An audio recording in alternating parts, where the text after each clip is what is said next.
fait visiter partout, il ouvre tous les placards, il ouvre toutes les armoires, il y a des os partout, il y a tout, il me dit, voilà, je vous fais visiter tout. Je lui demande aussi si les cuves dans lesquelles les corps des déportés avaient été conservés sont toujours là. Il me dit oui, bien sûr. On prend l'ascenseur, je décris dans le livre, hein.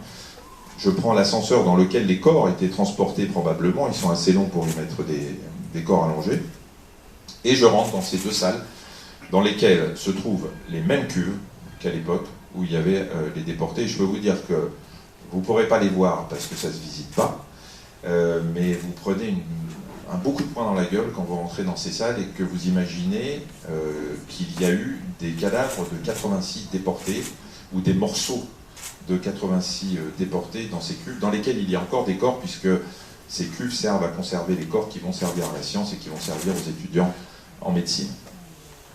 Et après, je rentre dans le bureau avec le professeur Kahn, et on discute, et il me dit, je vous assure qu'il n'y a plus rien, je n'ai jamais pu rien voir, on n'a plus rien de ce que vous racontez ou de ce que raconte M. Bunstein depuis, d'après ce que me disent mes prédécesseurs, depuis 45 ou 46, tout ce qui a été retrouvé à l'époque est parti et a été enterré au cimetière de Cronenbourg.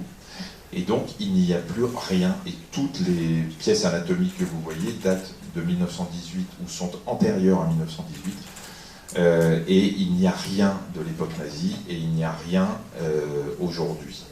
Donc, qu'est-ce que je fais? Je rentre, j'écris le chapitre consacré à Strasbourg, dans lequel il est écrit toute l'histoire que je viens de vous raconter. Les mails, le témoignage de Bunstein, ma motivation pour aller visiter l'Institut d'anatomie, l'excellente hospitalité de M. Kahn, ce qu'il me dit, que je retranscris à la lettre, basta. Qu'est-ce qui se passe depuis quelques jours à Strasbourg?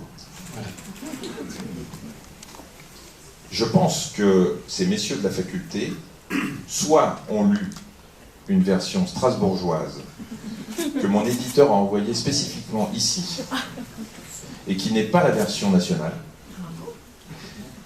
ou ils ont lu quelque chose que je n'ai pas écrit, ou il y a une sorte de fantasme, de je ne sais quoi, c'est-à-dire, vous savez, parfois, je ne sais pas quand, vous êtes très inquiet à l'idée qu'il va sortir quelque chose.